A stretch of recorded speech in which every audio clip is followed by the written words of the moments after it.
Happy Telling Tuesday.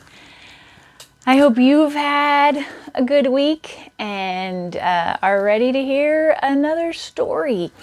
This week I decided that the creative spark is combine two fables and see what you get. I read a whole bunch of fables this week and these two stuck out to me because of certain similarities.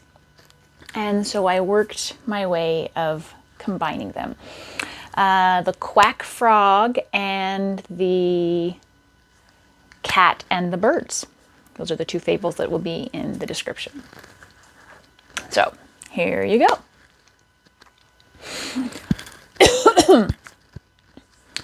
It was morning.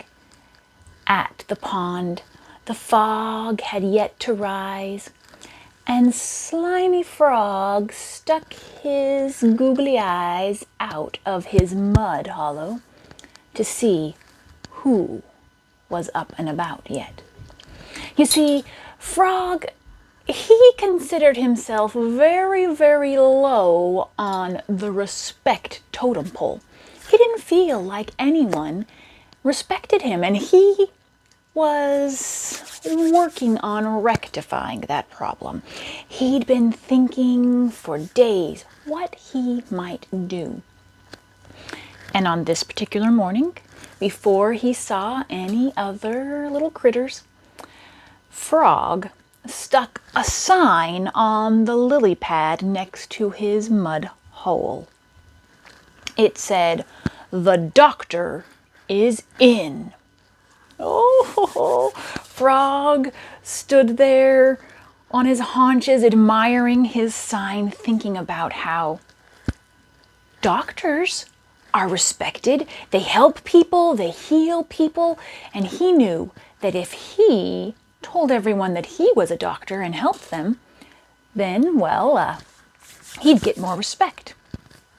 And he was daydreaming about this, totally focused on his sign, that he didn't notice the predator creeping up behind him. And before he knew it, pounce!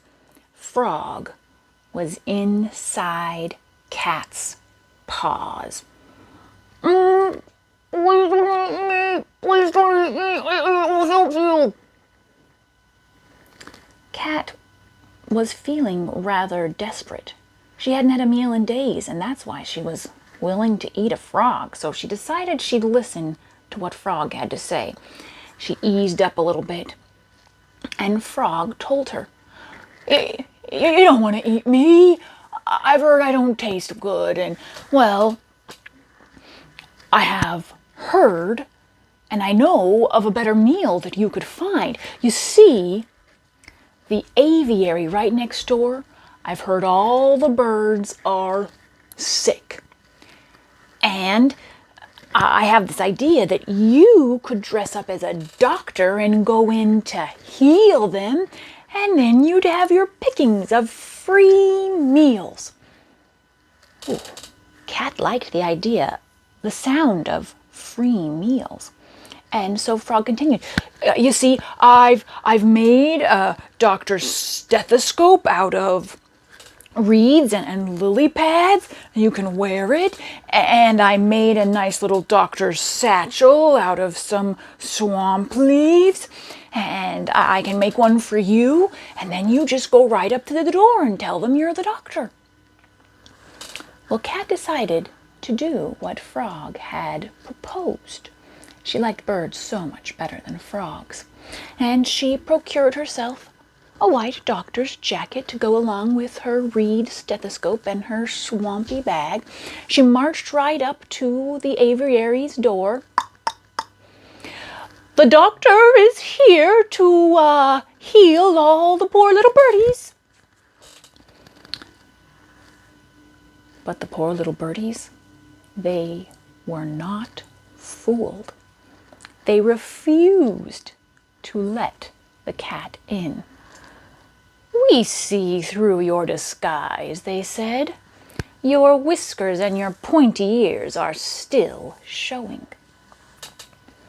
So Cat had to find another solution to her hunger problem. Maybe one a little less deceitful. And she couldn't go back to Frog because Frog was long gone. After Cat let him go, he stood on his lily pad as everyone was awaking and said, "The doctor is in, come and see me, I'll heal you all." But Fox, standing on the edge of the pond, just looked at Frog and said, "You can't even heal your bow legs and your slimy, spotted skin. How are we going to expect you to heal anybody else?" And so Frog had moved on to find somewhere else that might respect him a little bit more, and he might have to try less deceitful ways to gain that trust also. There is Dr. Frog and Dr. Cat for you. Hopefully that might spark an idea of a couple of stories or fables you might like to try meshing together. I hope you have a great day, great week, and I hope you share a story with somebody. I'd like to hear it. See you next time.